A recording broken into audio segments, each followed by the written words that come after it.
ഉറങ്ങി എഴുന്നേൽക്കുമ്പോൾ നിങ്ങളെ കാത്ത് പിരിച്ചുവിടൽ മെയിൽ. തമാശയല്ല, AI പണി തുടങ്ങി. സ്കില്ലില്ലാത്തവരെ പേറോളിൽ നിന്ന് കിൽ ചെയ്യാൻ കമ്പനികൾ. കഴിഞ്ഞ ദിവസമാണ് ഒരു കുടുംബ സുഹൃത്തായ പെൺകുട്ടി തൊഴിൽ നഷ്ടപ്പെട്ട വിവരം പറഞ്ഞത്. 10 വർഷത്തിലേറെ IT മേഖലയിൽ മികച്ച പോസ്റ്റിൽ ജോലി ചെയ്തിരുന്നയാളാണ്.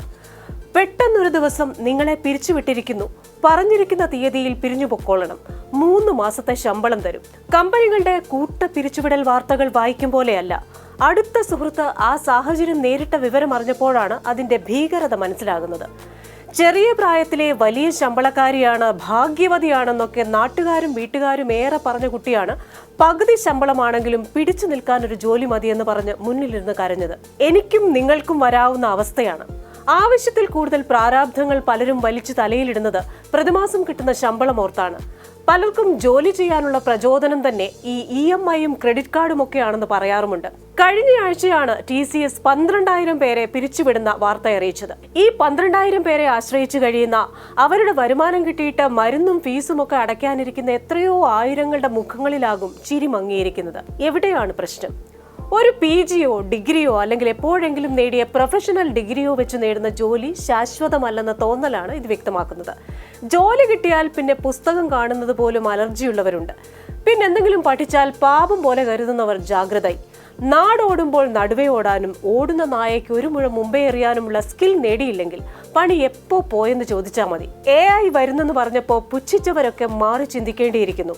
കമ്പ്യൂട്ടർ വരുമ്പോൾ ജോലി പോകും, ഇന്റർനെറ്റ് വരുമ്പോൾ ജോലി പോകും എന്നൊക്കെ പറഞ്ഞതുപോലല്ലേ ഇതെന്ന വിചാരം മാറ്റാൻ ടൈം അതിക്രമിച്ചെന്നാണ് കണക്കുകൾ കാണിക്കുന്നത്. എന്ത് ചെയ്യണം? അപ്സ്കില്ലിംഗ് മസ്റ്റ് ആബിഗിലെ. നിങ്ങളുടെ തൊഴിൽ മേഖലയിൽ ഏറ്റവും നവീനമായ സാങ്കേതിക വിദ്യയുടെ ഉപയോഗം പഠിക്കണം. വൈകുന്നേരം പണിയൊക്കെ കഴിഞ്ഞ് എന്നാൽ കുറച്ച് എൻജോയ് ചെയ്യാമെന്ന് പറഞ്ഞ് കള്ളും കൂട്ടവുമായൊക്കെ നടന്നാൽ പണി പോകും. പണ്ട് പഠിച്ച കാലത്തെ പോലെ ഉള്ള സമയം നല്ല വൃത്തിയായി നൈപുണ്യ വികസനത്തിന് ഉപയോഗിക്കണം.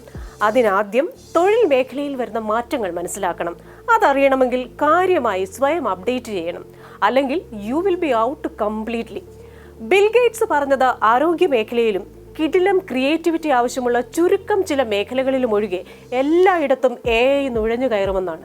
ജാഗ്രത. കമ്പനികൾ എന്താണ് കരുതുന്നത്? സുഹൃത്തെ, 100 പേര് ചെയ്യേണ്ട പണി ഒരൊറ്റ AI സോഫ്റ്റ്വെയർ മണി പോലെ ചെയ്യുമെങ്കിൽ 100 പേർക്ക് ശമ്പളവും കൊടുത്ത് വമ്പൻ കെട്ടിടങ്ങളും വൈദ്യുതിയും ക്യാൻറ്റീനും ക്യാബും അതും ഇതുമൊക്കെ ഒരുക്കി കാശ് കളയാൻ നമ്മളാണെങ്കിൽ തയ്യാറാകുമോ? ഇല്ല.